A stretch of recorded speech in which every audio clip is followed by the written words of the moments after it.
What if everything you knew about Archie and Lilibet was a lie? King Charles just stripped their royal titles, and the reason behind it is even more shocking. In an unprecedented move, King Charles has officially stripped Prince Harry and Meghan Markle's children, Archie Harrison and Lilibet Diana, of their royal titles. But it's the reason behind this decision that's sending shockwaves through the monarchy and beyond. Explosive documents have surfaced, revealing that Archie and Lilibet were allegedly born via surrogacy, without the crown's knowledge or approval.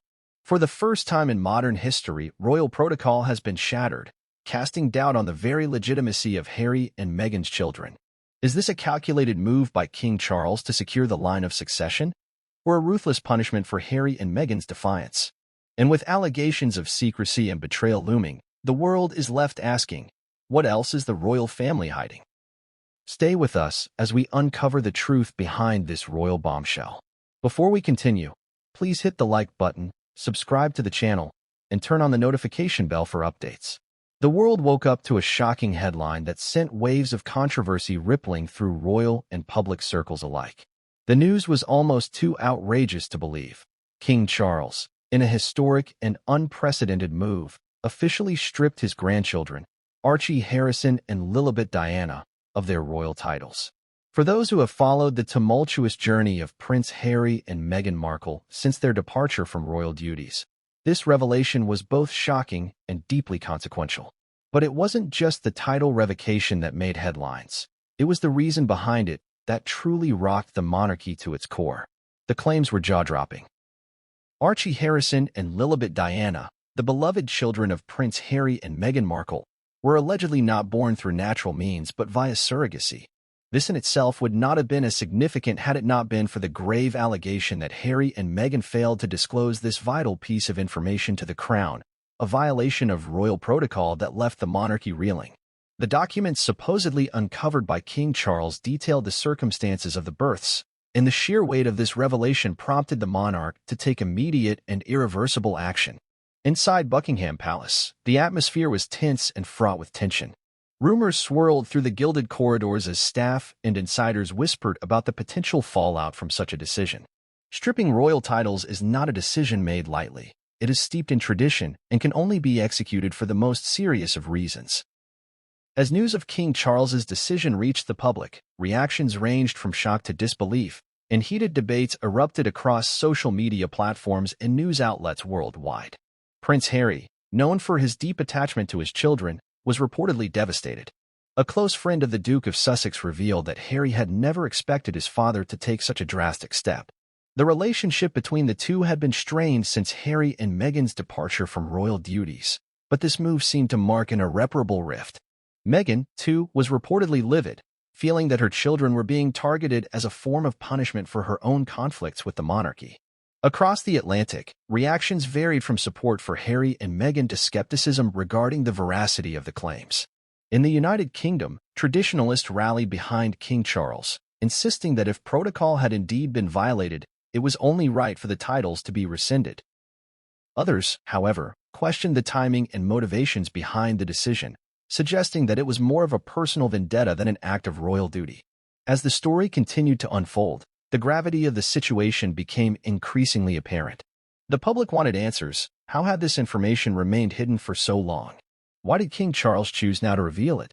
And most pressingly, why had Harry and Meghan seemingly kept this secret, despite the potential consequences for their children's royal status? The questions were endless, and the answers seemed elusive. The unraveling of this story is a dramatic saga of royal intrigue, family betrayal, and a profound question of legacy. At the center of it all are two innocent children, caught in the crossfire of a royal battle that threatens to alter the very fabric of the British monarchy. For many, it was a reminder that behind the pomp and circumstance, the royal family is just that. A family, prone to discord, secrets, and painful truths. In the days that followed, speculation intensified. Was the revelation about surrogacy credible, or was it part of a larger scheme to discredit Harry and Meghan once and for all? Supporters of the Sussexes claimed that this was a deliberate attempt to undermine Meghan, who had already faced significant challenges integrating into the royal fold. Detractors, however, insisted that the monarchy's integrity had to be preserved at all costs, and that even royals could not escape the consequences of breaking protocol. Amid the chaos, public sympathies were split. The story gripped not just the UK but the world, as people debated the fairness of King Charles's actions. How could a grandfather disown his grandchildren in such a public and brutal manner? Was it truly about preserving the monarchy's reputation? Or was it a calculated strike against Harry and Meghan? The narrative grew even murkier when other royals, including Prince William and Princess Anne, remained conspicuously silent. Royal insiders hinted at a divide within the family itself, with some members reportedly supporting King Charles's stance, while others quietly expressed discomfort with the decision. Public perception of King Charles also began to shift, with many questioning whether he was fit to lead the monarchy into a modern era that values compassion and inclusivity over rigid adherence to tradition. As the days turned into weeks, media coverage remained relentless. Talk shows, podcasts, and royal commentators dissected every aspect of the story, from legal experts discussing the constitutional ramifications to body language analysts scrutinizing Harry and Meghan's public appearances.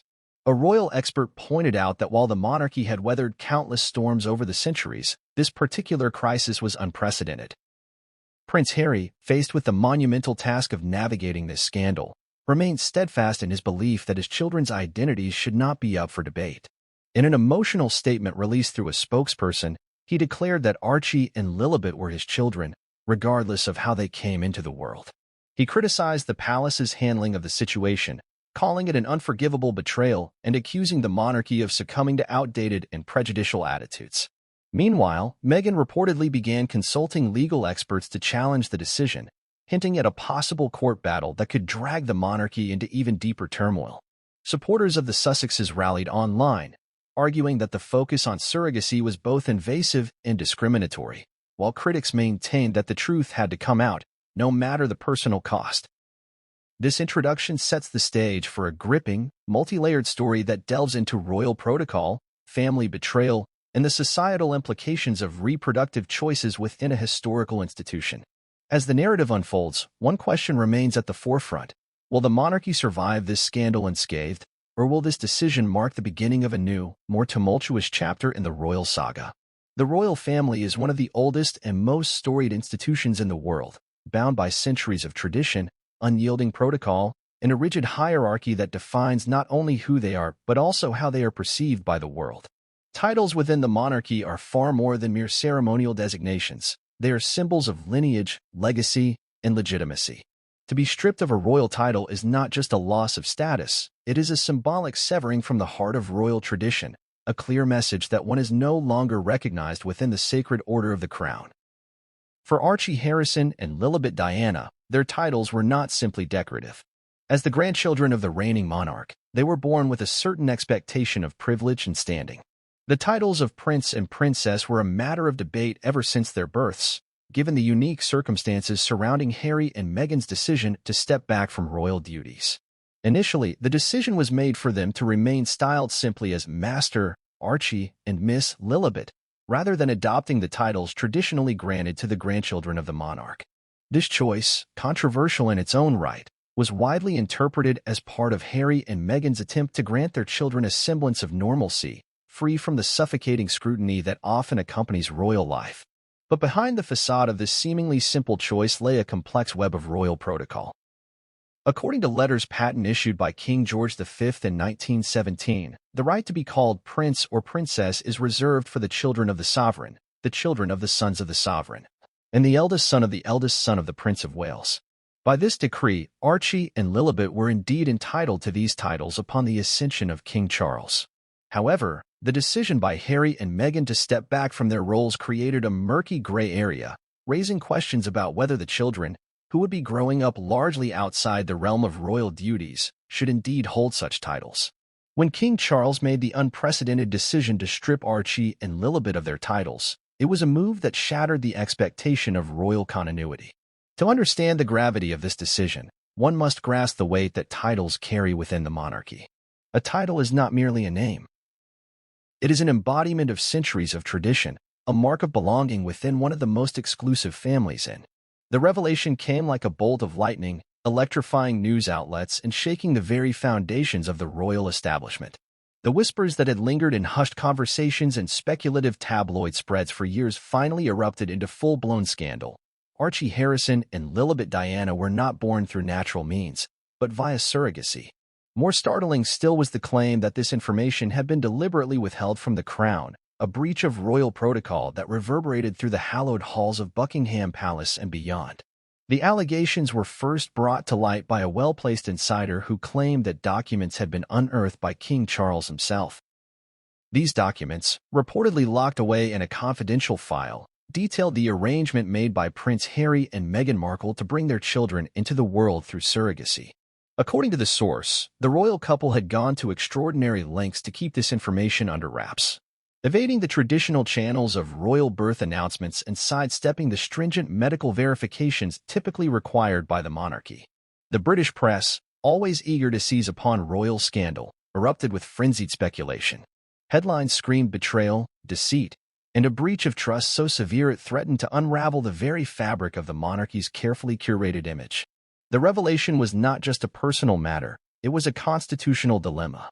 By failing to disclose the surrogacy to the crown, Harry and Meghan had reportedly violated a crucial tenet of royal tradition, transparency in matters of succession.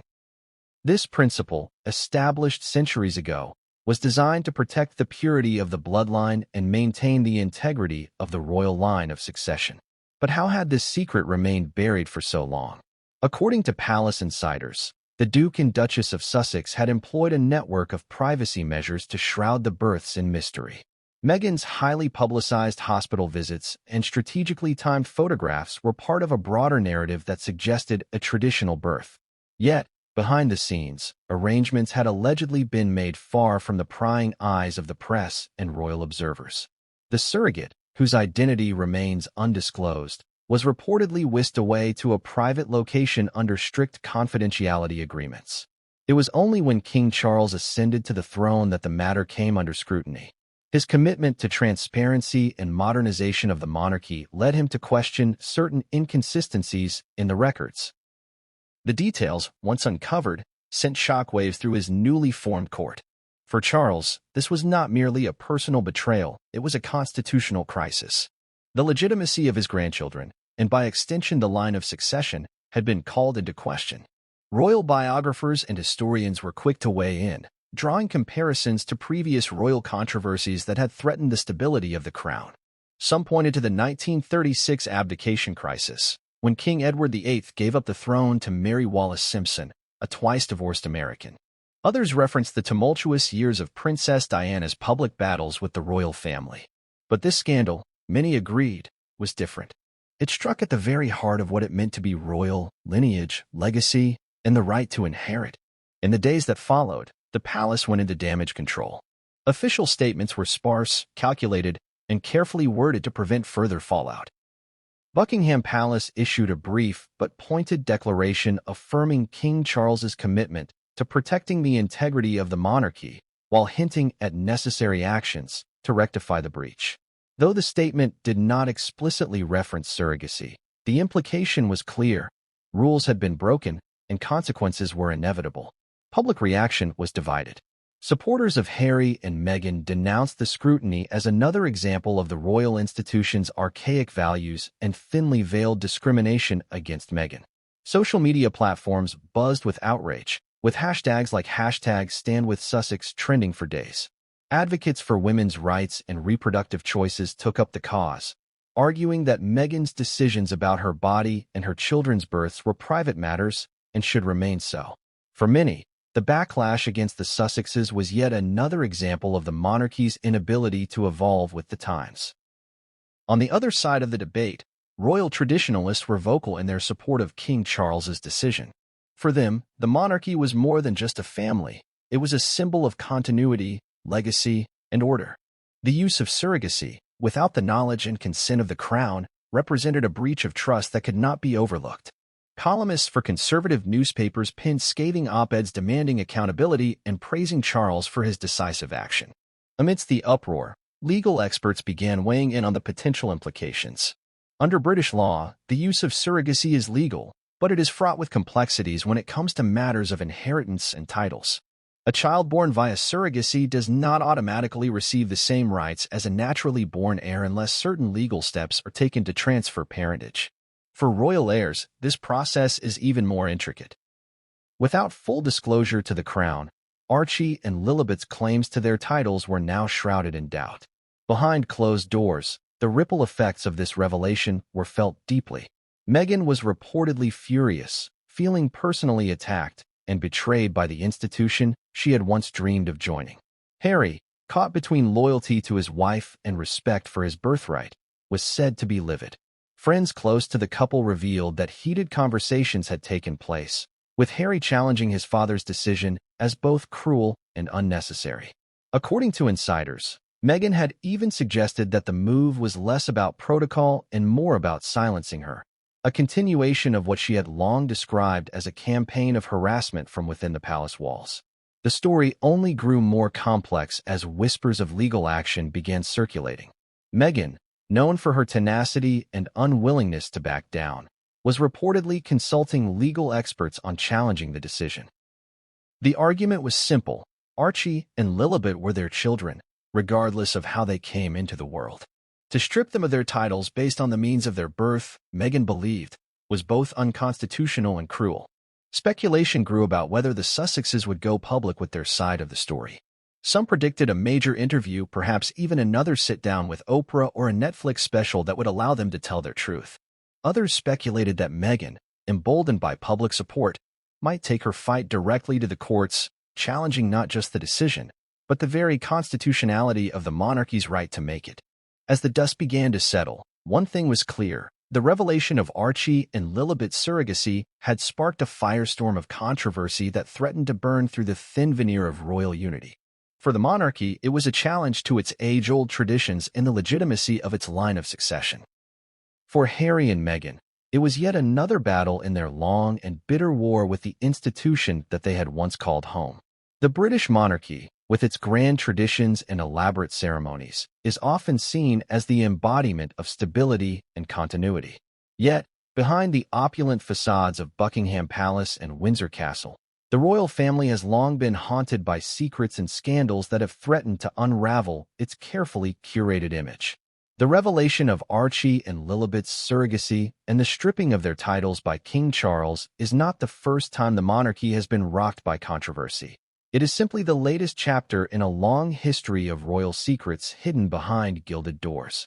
To understand the magnitude of the current scandal, one must first appreciate the weight of tradition within the royal family. For centuries, the birth of a royal child has been a public event, steeped in ritual and overseen by a network of officials whose sole purpose is to verify the legitimacy of the heir. Historically, the Home Secretary was even required to be present at royal births to ensure there was no question of legitimacy or deception. Though that practice has since been abandoned, the echoes of its necessity linger in the way the monarchy handles questions of lineage and inheritance. The secrecy surrounding Archie and Lilibet's birth is therefore seen as not just a breach of protocol, but a direct challenge to the foundations of royal legitimacy. This is not the first time the royal family has found itself at the center of a scandal involving questions of birth and bloodlines. History is littered with whispered rumors and veiled accusations of illegitimacy among Britain's most powerful family. One of the most infamous examples comes from the time of King Edward IV, whose legitimacy was called into question due to the timing of his parents' marriage and the whispers of an affair between his mother, Cecily Neville, and a French archer. Though the claims were never substantiated, they were enough to cast a shadow over his reign and fuel the Wars of the Roses, a brutal conflict over the English. More recently, the birth of Prince Harry himself was surrounded by tabloid speculation. His striking red hair, so unlike that of his parents, sparked endless rumors that his biological father was not Prince Charles, but instead James Hewitt, a former cavalry officer who had been romantically linked to Princess Diana. Both Hewitt and Diana publicly denied the allegations, with Hewitt stating that his relationship with Diana began after Harry's birth. Nevertheless, the rumors persisted, fueled by media sensationalism and whispers within aristocratic circles. The monarchy has always fought hard to maintain its image of purity and stability, and it is precisely this obsession with legacy that makes the revelations about Archie and Lilibet so explosive. For generations, the royal family has operated under the assumption that the bloodline must remain untainted, that legitimacy is paramount, and that secrecy is a necessary tool to maintain order. King Charles's decision to strip the children of their titles is seen by many as an effort to restore the monarchy's image, to right what he perceives as a deviation from the sanctity of royal tradition. Yet, the decision has raised troubling questions about the monarchy's relationship with modernity. In a world where reproductive technologies like surrogacy and in vitro fertilization are increasingly common, the royal family's rigid stance appears archaic, a relic of a bygone era where lineage was proven through public birth announcements and the presence of state officials. Critics argue that Charles's decision is less about maintaining tradition and more about exercising control, a means of punishing Harry and Meghan for stepping away from royal duties and asserting their independence. The secrecy surrounding royal births has long been a point of contention. In the case of Prince William and Kate Middleton's children, every detail of their births was meticulously planned and publicly shared. When Prince George was born, the world watched with bated breath as Kate emerged from the Lindo wing of St. Mary's Hospital, holding her newborn son for the cameras. The same ritual played out with Princess Charlotte and Prince Louis, with each moment captured and celebrated by the media. This transparency was seen as a gesture of goodwill, a reminder that the monarchy, though powerful, was still accountable to its people. By contrast, the births of Archie and Lilibet were shrouded in secrecy. Meghan and Harry opted out of the traditional post-birth photo call, citing a desire for privacy. Instead of the familiar images of a new mother cradling her child on the hospital steps, the world was left with speculation and mystery. Even the announcement of Archie's birth was unorthodox. Instead of a formal statement from Buckingham Palace, the couple took to social media, bypassing royal tradition and the established norms of announcement. For many, this was seen as the first sign of tension between Harry, Meghan, and the rest of the royal family, a signal that they were not playing by the established rules. When Lilibet was born, the couple doubled down on their commitment to privacy. No official photos were released, and details about the birth were sparse. Meghan's pregnancy had been kept largely out of the public eye, and unlike other royal births, there was no immediate acknowledgement from the Queen or senior royals. This divergence from tradition only fueled speculation, with many questioning why the couple was so secretive about their children. For traditionalists, this was seen as a betrayal of the monarchy's commitment to transparency, a deliberate snub to the customs that had been followed for generations. The revelation of surrogacy, therefore, struck at the heart of royal tradition. Surrogacy is legal in the United Kingdom, but it is heavily regulated and not typically embraced by the aristocracy, much less the royal family. For a child born of surrogacy to claim royal titles, certain protocols must be followed, and the birth must be fully disclosed to the crown. The fact that this did not happen led to immediate questions about the legitimacy of Archie and Lilibet's status as royal heirs. The stripping of their titles by King Charles was, in his eyes, a necessary act to preserve the sanctity of royal bloodlines, a tradition that has been fiercely guarded for centuries. In the wake of these revelations, royal historians have drawn parallels to past scandals, noting that the monarchy has always been adept at managing public perception. From the secret marriages of George III's children to the concealed health issues of King George VI, the royal family has long maintained a veil of secrecy over anything that could threaten its stability. Yet, in the modern age of instant communication and global media, that veil is becoming increasingly transparent. The question now is whether the monarchy can survive these revelations intact, or if the foundations of secrecy and tradition it was built upon are beginning to crumble under the weight of modern scrutiny. The scandal surrounding Archie and Lilibet is not just a family matter. It is a constitutional issue, one that challenges the very principles upon which the monarchy stands.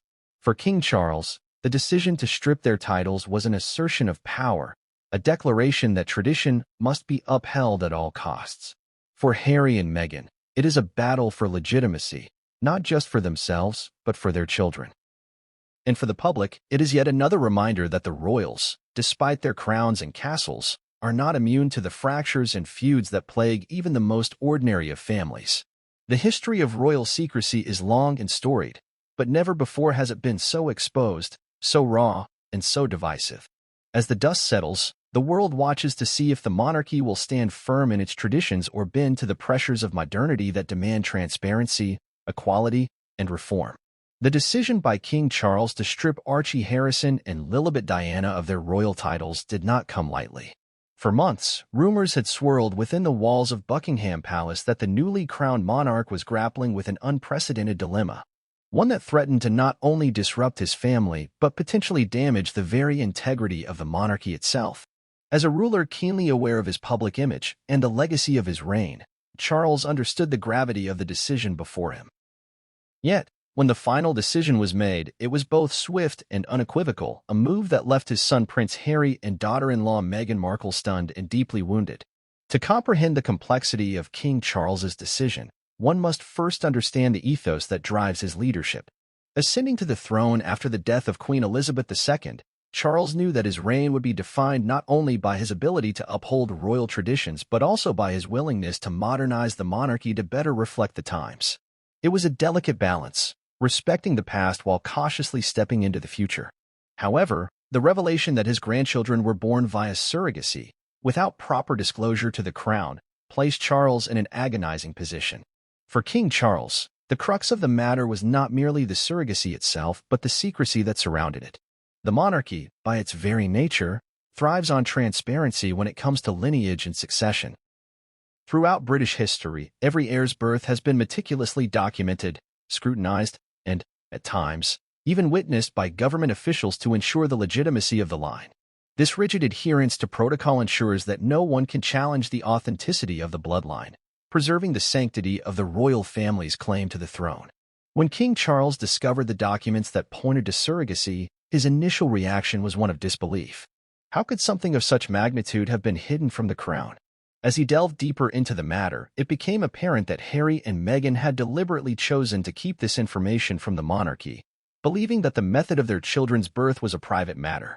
In their view, Archie and Lilibet were their children, biologically, legally, and emotionally, and how they came into the world should not determine their right to be part of the royal family.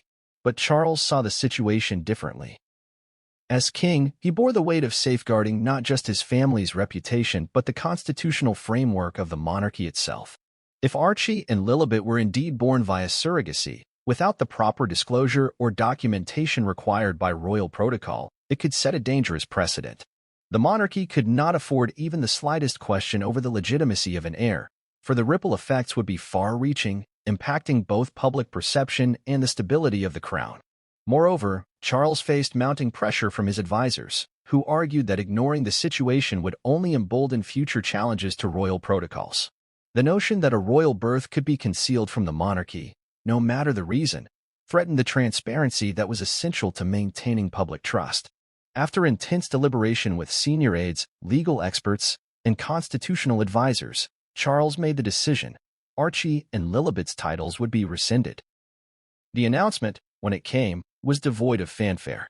Buckingham Palace released a terse statement, emphasizing the importance of adhering to royal protocols regarding lineage and succession. While the statement did not explicitly mention surrogacy, it spoke of the necessity to maintain the integrity of royal titles, hinting at the breach without laying it bare. The decision, though legally sound, was devastating on a personal level. Harry, who had once shared a close bond with his father, was now left feeling abandoned and betrayed. Reports suggest that the conversation between Charles and Harry was fraught with tension and sadness. Harry argued passionately that his children should not be punished for choices that were made with their well-being in mind. He questioned why the monarchy would not embrace modern family structures, given that society itself had evolved. Charles, on the other hand, maintained that it was not about acceptance or judgment, but about preserving the monarchy's standards and the trust that the British people placed in it. In the wake of the announcement, the royal family remained tight-lipped, as they had during other public controversies. Only a handful of insiders leaked details about the internal debate, with some expressing quiet sympathy for Harry's plight, while others supported Charles's resolve. For many in the inner circle, the issue was clear: the rules were in place for a reason, and bending them now could lead to greater chaos down the line. Despite his firm stance, Charles reportedly agonized over the decision. As a father, he did not relish the idea of hurting his son or casting his grandchildren into uncertainty. Yet, as king, he had to act decisively to maintain the consistency and credibility of the monarchy. In private, Charles reportedly confided to his closest advisors that he felt he had no other choice, though the decision weighed heavily on his conscience. Critics of Charles's decision, however, were vocal and unrelenting. Prominent commentators accused the monarch of being too rigid, arguing that the monarchy's refusal to modernize would only alienate younger generations. In a world where diverse family structures were increasingly common, the decision to strip titles based on surrogacy was seen as regressive, if not outright discriminatory. Some even accused Charles of using the decision as a form of punishment for Harry's decision to distance himself from royal duties. As the debate raged on, Meghan Markle reportedly took to advising her legal team, considering the possibility of challenging the decision through legal channels. Friends of the Sussexes spoke out in their defense, portraying the couple as victims of an outdated institution that had failed to adapt to changing social norms. Meghan, always vocal about the challenges she faced as a royal, was adamant that her children would not be made pawns in a battle over tradition versus progress. Meanwhile, in the UK, public opinion was sharply divided. Traditionalists rallied behind Charles, viewing his actions as necessary to maintain the dignity of the crown. On the other hand, progressive voices criticized the monarchy's unwillingness to embrace modern concepts of family, branding the decision as a failure to evolve. The British press, always eager for a royal scandal, was relentless in dissecting every aspect of the situation, fueling both support and outrage in equal measure. For King Charles, the decision marked the first major controversy of his reign. It served as a stark reminder that being a modern monarch meant making difficult choices that would not always be popular. In the end, Charles remained steadfast in his belief that the monarchy's credibility could not be compromised, no matter the personal cost. Yet, as the rift between father and son grew wider, one could not help but wonder whether this decision, though grounded in duty, had ultimately done more harm than good. As the world continues to digest the ramifications of King Charles's decision, the broader question looms: is it possible for the monarchy to adapt without losing itself in the process? For Harry and Meghan, the battle for their children's legacy is far from over, and for the public, the story of royal duty versus personal freedom continues to captivate and divide. The announcement from Buckingham Palace landed like a thunderclap across the Atlantic. Stripped of their titles, Archie Harrison and Lilibet Diana were now officially removed from the line of royal privilege, a decision that left Prince Harry and Meghan Markle blindsided, devastated, and furious. For Meghan, who had long voiced her struggles with the monarchy's rigidity and lack of support, this felt like a final, unyielding blow. For Harry, it was a betrayal so profound that it threatened to sever whatever fragile ties remained with his father, King Charles. When news of the decision broke, Harry was in California, finishing up a conference focused on mental health awareness. His phone buzzed incessantly with notifications, calls from aides, texts from friends, and emails from legal advisors. The message was clear and consistent. King Charles had officially stripped his children of their titles, citing breaches of royal protocol surrounding their births. For a moment, Harry stood stunned, disbelief washing over his face as the reality of the situation sank in. His children, whom he had fought so hard to protect from the glare of the British tabloids and the machinations of the monarchy, were now excluded from the very institution that defined his bloodline. Meghan was at their Montecito estate when she received the news, cradling Lilibet in her arms. According to close friends, she was inconsolable, pacing back and forth in disbelief. To her, this was not just an act of royal protocol, it was personal. A calculated move by the monarchy to further isolate her children and sever their ties to the crown. As the hours passed and the news spread, Meghan's resolve only hardened. This was not a battle she intended to lose. The first signs of their fury came in the form of a carefully worded statement released through their foundation, Archwell. In it, Harry and Meghan expressed their disappointment and dismay at the decision, calling it an affront to their children's identity and dignity. The statement went further, hinting that legal action was not off the table, citing concerns over the constitutionality of King Charles's decision to strip royal titles based on matters of birth that, in their view, were private and protected. The message was clear: they were not backing down. Behind the scenes, Meghan began rallying her legal team, reaching out to experts in constitutional law and human rights. Friends close to the Duchess revealed that she had been fuming at the injustice of it all, calling it blatant discrimination masked under the guise of royal protocol. To Meghan, this was yet another example of the institution's attempt to control and diminish her family, an effort, she believed, to delegitimize her children and further ostracize her from the royal fold. Harry, meanwhile, was caught between anger and sorrow. His relationship with his father had been strained since the infamous Megxit, but this felt different. This felt permanent. Friends described him as heartbroken but resolute, determined to fight for his children's right to be recognized as part of the royal family. Despite his frustrations, Harry remained measured in his public statements, mindful of the delicate balance between defending his family and further deepening the rift with his father. But privately, he was reportedly far less restrained, expressing disbelief that his own father could make such a drastic move without consultation or warning. As news of their reaction spread, public opinion once again found itself sharply divided. In the United States, where Harry and Meghan had cultivated a strong support base, their response was met with waves of sympathy and solidarity.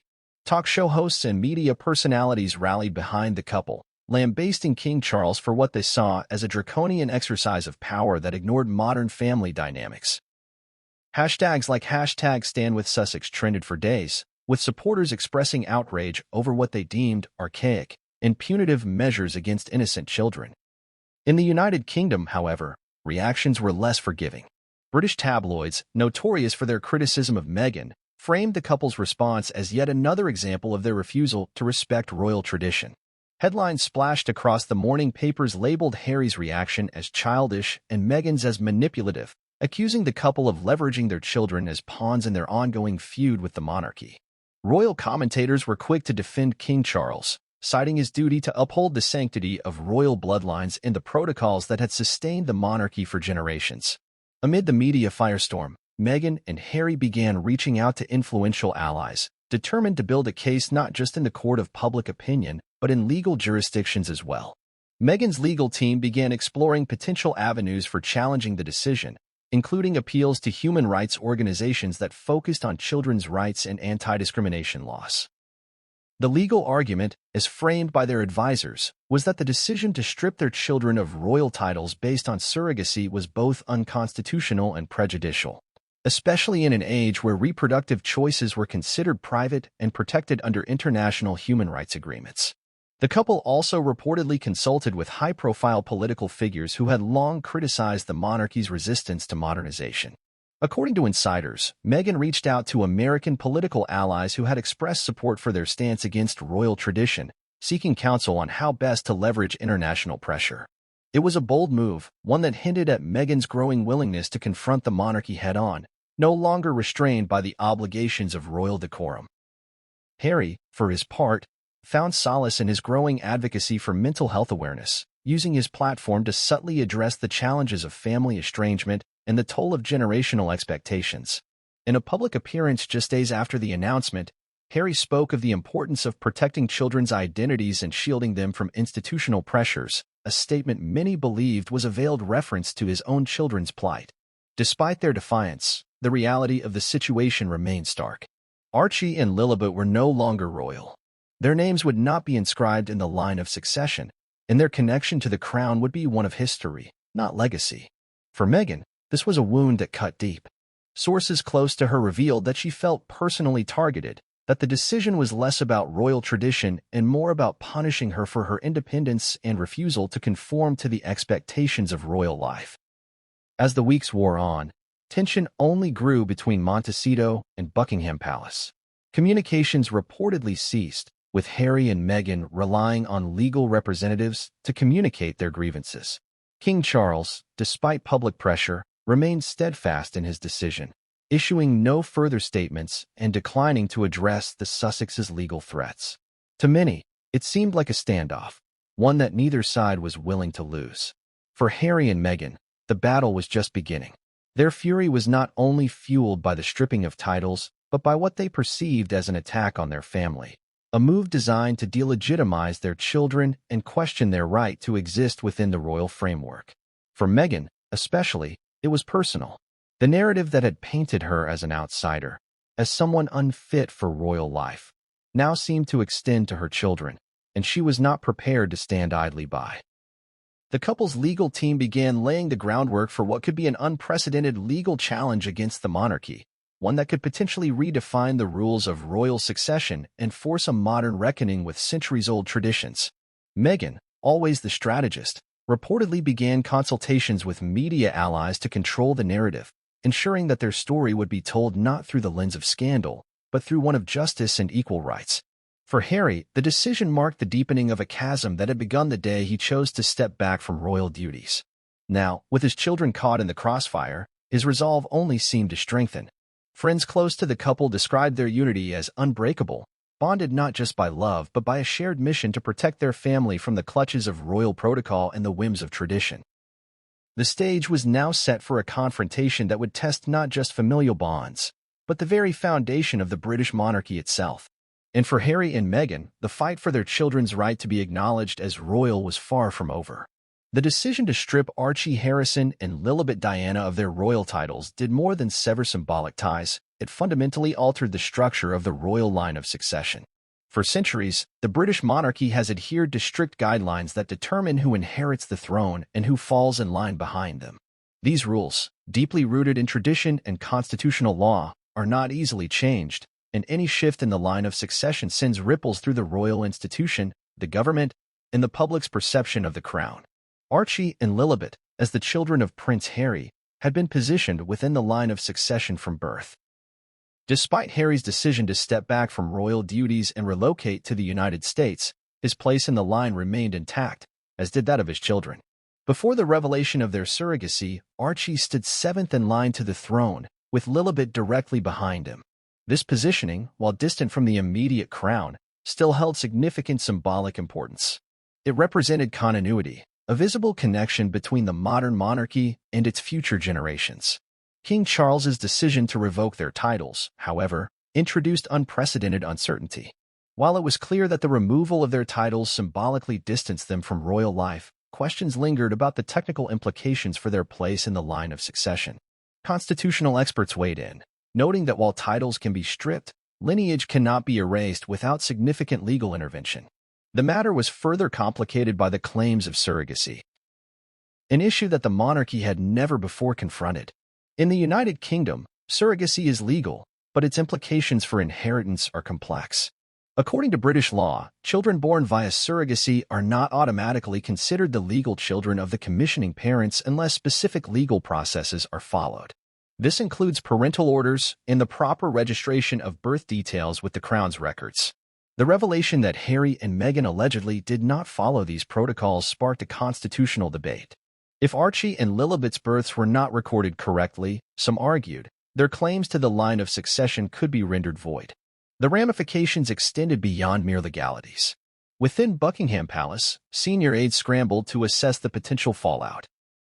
A report surfaced that King Charles had ordered a review of royal succession protocols, a move not seen since the passing of the Succession to the Crown Act 2013, which had adjusted the line of succession to allow for gender equality. Insiders revealed that the review would not only address the issue of surrogacy but also broader questions about the modern monarchy's approach to inheritance, legitimacy, and transparency. The public reaction was split. Traditionalists praised Charles for his commitment to safeguarding the integrity of the crown, while modernists saw the move as a failure to adapt to contemporary family structures.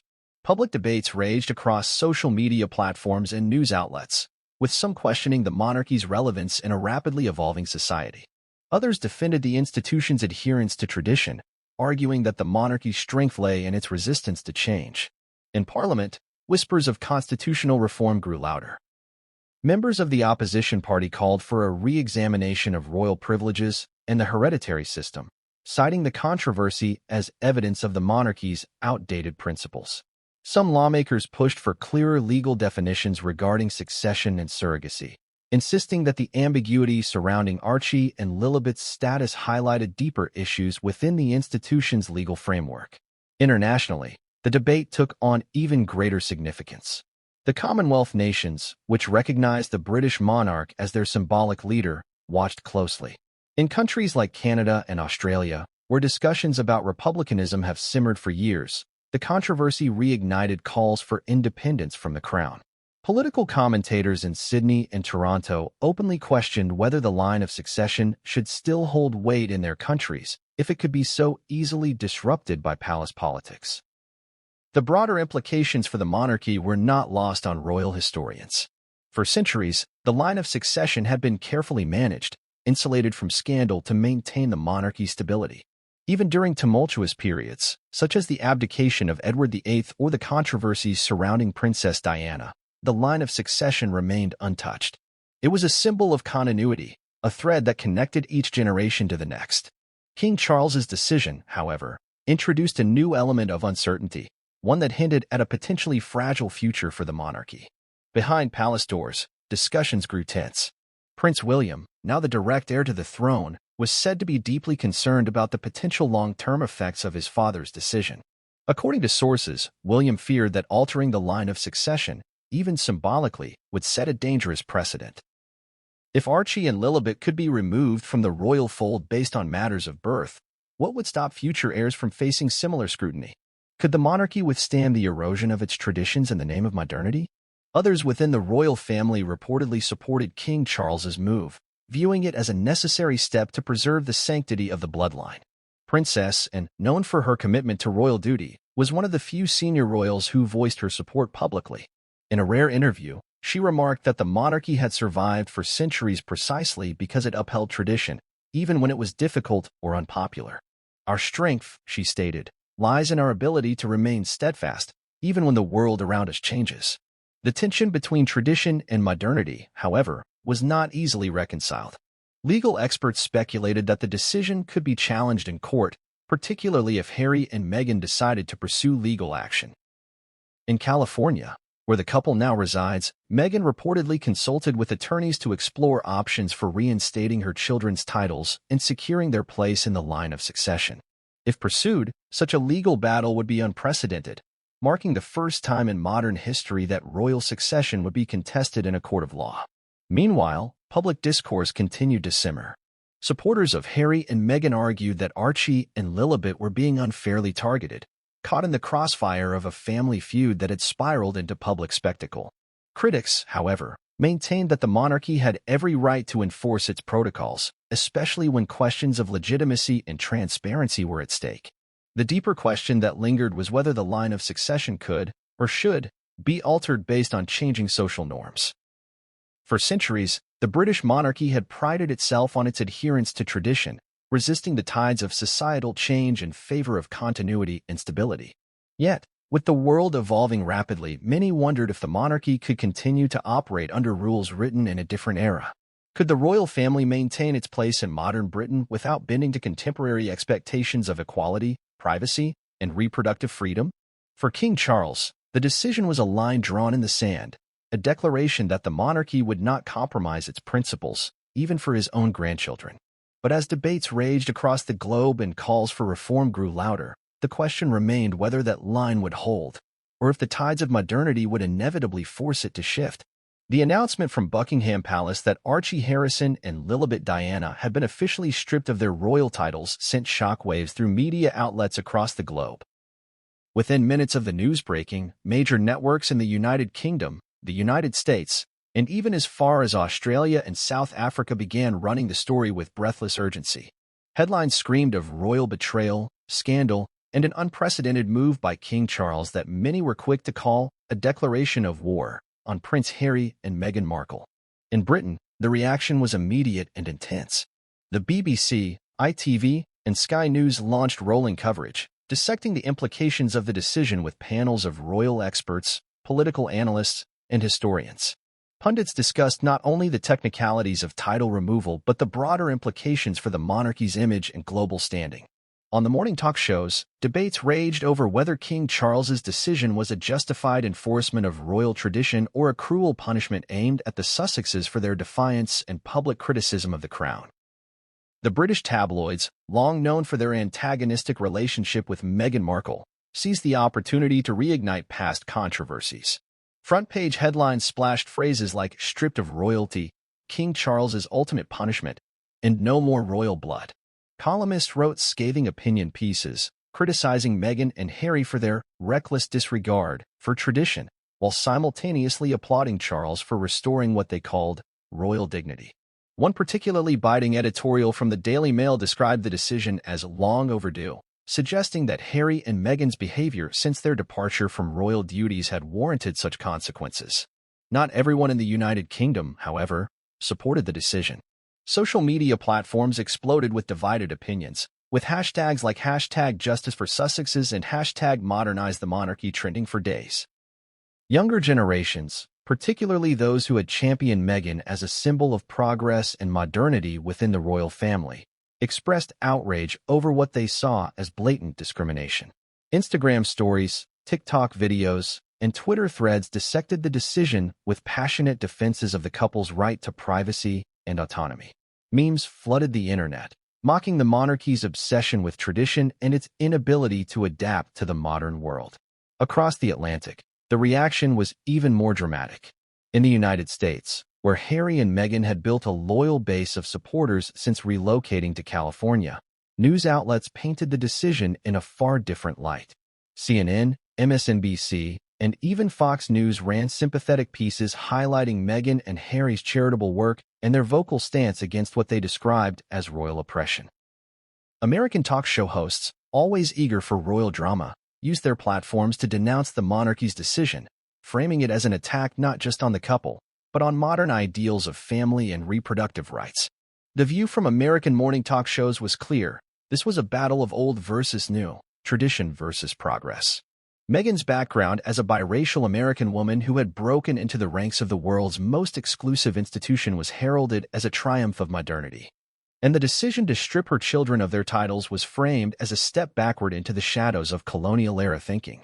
Prominent figures, including celebrities and political commentators, took to social media to express their outrage. Some even called for the United States to officially sever its symbolic ties with the British monarchy, citing its outdated principles and perceived discriminatory practices.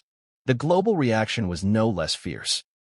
In Commonwealth nations such as Canada, Australia, and New Zealand, where loyalty to the crown is more symbolic than political, conversations erupted over the relevance of the monarchy in the 21st century. Political commentators in Sydney and Toronto debated whether it was time for their nations to consider republicanism, severing their official links with the British crown entirely. In South Africa and India, former British colonies with long memories of imperial rule, public opinion skewed heavily against the monarchy's decision. Social media campaigns emerged calling for the removal of the British monarch as head of state, arguing that the controversy highlighted a deeper issue of archaic power structures lingering from the colonial era. Meanwhile, media outlets around the world speculated on the timing and motivation behind King Charles's decision. Some analysts suggested it was a strategic move to reassert his authority as the new monarch, setting a tone of discipline and adherence to tradition following the more lenient reign of Queen Elizabeth II. Others theorized that it was an act of retribution, an attempt to punish Harry and Meghan for their explosive interviews and public criticisms of the royal family. For Charles, who had long endured public scrutiny and criticism, the decision marked a defining moment in his nascent reign, a bold statement that the monarchy, under his leadership, would not be swayed by external pressures or modern expectations. The royal family remained largely silent amidst the media storm. Buckingham Palace issued a brief statement reaffirming the decision as necessary to maintain the integrity of royal tradition and the line of succession. No further comments were made, and senior royals were notably absent from public engagements for several days following the announcement. Royal watchers speculated that this self-imposed silence was a deliberate strategy, an attempt to let the furor die down before resuming public appearances. As the news cycle continued, Meghan and Harry's response, or lack thereof, became a point of global speculation. In California, the couple maintained a relatively low profile, though sources close to the Sussexes hinted that they were preparing a formal response. American news programs speculated that an exclusive interview was imminent, potentially with Oprah Winfrey or another high-profile journalist who had previously covered their story with empathy and understanding. The anticipation of their response only fueled the media firestorm, with royal commentators predicting that any public statement would further escalate tensions between the Sussexes and Buckingham Palace. The international press took note of the broader implications as well. For many, this decision underscored the British monarchy's ongoing struggle with modernity. Commentators from the New York Times to Le Monde in France questioned whether the royal family could survive if it continued to adhere so rigidly to tradition while the world around it changed. Editorials argued that the decision to strip Archie and Lilibet of their titles symbolized a deeper resistance to change, one that could ultimately threaten the monarchy's survival in a more egalitarian world. Yet, Among the chaos and controversy, there remained a faction of staunch royalists who defended King Charles's decision with vigor. For them, the monarchy represented an unbroken chain of tradition and stability, a living embodiment of British history and identity. To bend those principles for the sake of modernity was seen as a betrayal of everything the crown stood for. Calls for Charles to hold firm in his decision grew louder, with petitions circulating that demanded the preservation of royal integrity at any cost. The media frenzy showed no signs of slowing, and as more information trickled out from insiders and unnamed sources, the story only grew more tangled. Questions remained unanswered. Would Harry and Meghan retaliate with legal action? Would the Commonwealth nations use this as an excuse to finally break away from the monarchy? And most pressingly, would King Charles's bold stance ultimately strengthen the monarchy's position or serve as the catalyst for its undoing? What was clear, however, was that the decision had shifted the global conversation around the monarchy.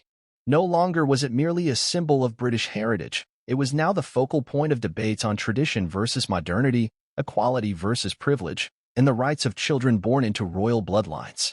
For better or worse, King Charles had made his mark, and the world was watching closely to see what would come next.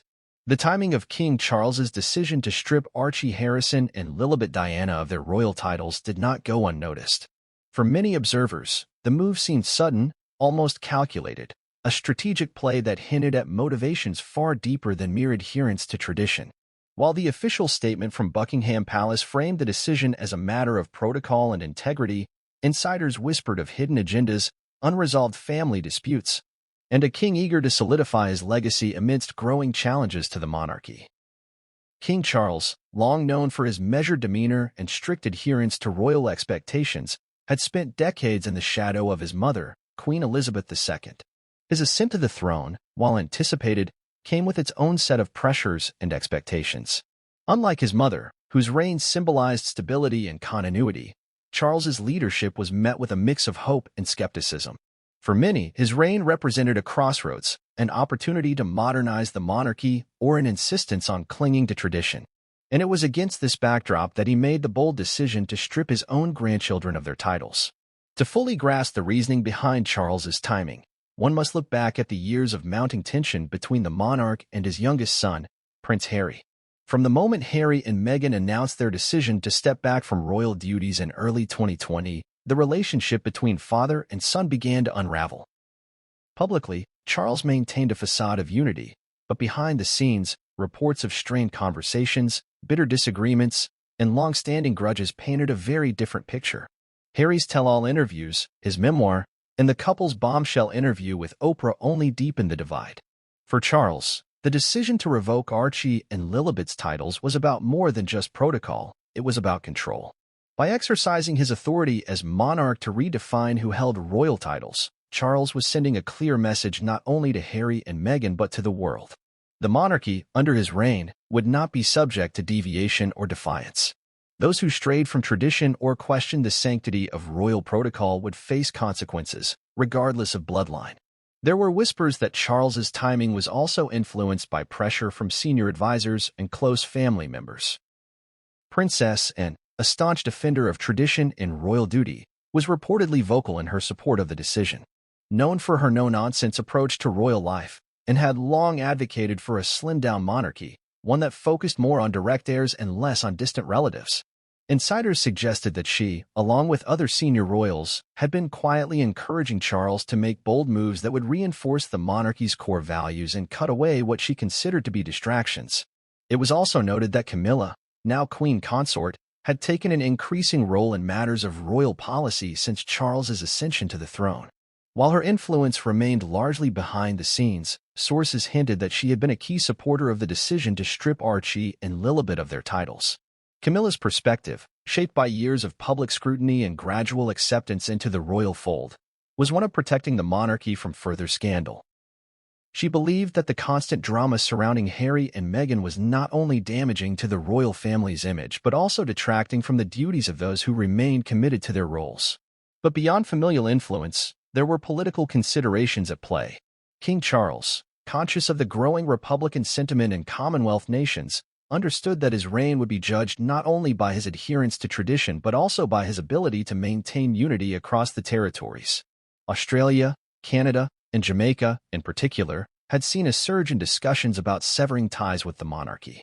Polls suggested that support for the crown had waned, with younger generations questioning the relevance of royal influence.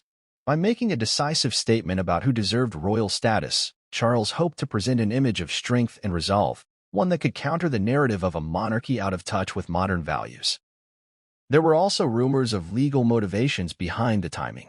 According to legal analysts, the matter of succession and royal titles, while largely ceremonial, held significant weight in matters of inheritance and international representation.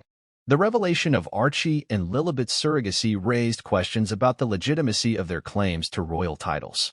In stripping those titles, Charles effectively closed the door on potential legal challenges that could arise regarding their place in the line of succession. It was a preemptive move, designed to prevent further controversy and solidify the structure of the royal lineage. The decision also came at a time when King Charles was attempting to cement his legacy.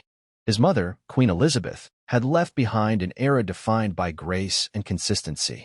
Charles, by contrast, was eager to be seen as a reformer, one willing to make difficult decisions to protect the sanctity of the crown. In the weeks following the announcement, royal biographers began to craft a narrative of Charles as a decisive leader, unafraid to make hard choices for the good of the institution. For Charles, who had spent much of his life overshadowed by his mother's legacy, this was his opportunity to define his reign on his own terms. Still, critics remained vocal. Many accused Charles of using his grandchildren as pawns in a larger political game, one designed to assert dominance over his wayward son and daughter-in-law. Human rights activists took to social media to decry what they called archaic punishment, questioning the morality of stripping titles from children based on the circumstances of their birth. The media latched onto this narrative, running stories that portrayed Charles as cold and unyielding, a stark contrast to the image of a compassionate monarch he had worked so hard to cultivate. Supporters of the decision, however, argued that it was a necessary step to maintain the monarchy's integrity. Royal historians defended Charles's actions, pointing out that he was within his rights to protect the line of succession from perceived threats. For them, the matter was simple. The monarchy is an institution of order and tradition, and any deviation from that tradition threatens its very existence. By drawing a firm line, Charles had proven that the monarchy would not be swayed by external pressures or modern interpretations of family. In private, however, sources revealed that the decision had not come easily for Charles. The weight of stripping titles from his own grandchildren was said to have caused him considerable anguish, despite his public stoicism. Friends of the monarch suggested that Charles had confided his concerns to close advisors, worrying that the decision would forever mar his relationship with Harry and Meghan. Yet, despite these concerns, he had moved forward, firm in his belief that the monarchy's integrity was worth the personal cost. The timing of the announcement, coming so soon after his coronation, was seen as a power move, an assertion that the new king would not be swayed by sentiment or controversy. Charles's reign, as he intended, would be defined by clarity, adherence to tradition, and the unyielding preservation of royal protocols. For Harry and Meghan, it marked the beginning of a deeper estrangement, one that seemed less likely to mend with each passing day. Internationally, the decision further stoked debates about the monarchy's relevance. Political leaders in Jamaica and Barbados publicly questioned their nation's continued affiliation with the crown, suggesting that Charles's hardline stance could accelerate their move towards full independence. In Canada, political commentators speculated that the decision might fuel the already simmering Republican debate, bringing the issue of constitutional monarchy to the forefront of national discussion. King Charles had made his choice, and the consequences were set into motion. His motivations, a complex blend of political calculation, familial influence, and personal legacy building, had reshaped the line of succession and set a tone for his reign that was clear and resolute. But the questions remained. Had he secured the monarchy's future, or had he planted the seeds of its downfall? Only time would tell if his bold assertion of power would be seen as a necessary preservation of tradition, or a turning point that unraveled the royal family from within.